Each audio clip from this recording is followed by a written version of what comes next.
Pre-orders are finally open for the DJI Avata 360, and this really might change what I recommend to people. One question I get a lot from friends who know I'm into drones is, what drone should I get? And now that DJI has officially released the Avata 360, we now have the full picture. From what DJI has shown so far, there are a few things that really stand out. One of the biggest is this works as a true hybrid drone, flying both a 360-degree video and as an FPV drone like a traditional drone would be, which gives it incredible flexibility and versatility.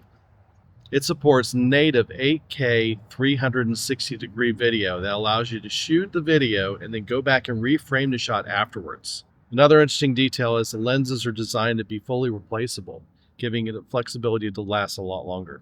The DJI is pushing a much more advanced camera system here, which should help with image quality and stabilization. And now we know the pricing. The drone alone is going to be $479, but if you want the RC2 controller, it's going to be $719. This could be the kind of drone that changes recommendations for a lot of people. And this is shaping up to be a very interesting moment for the drone world.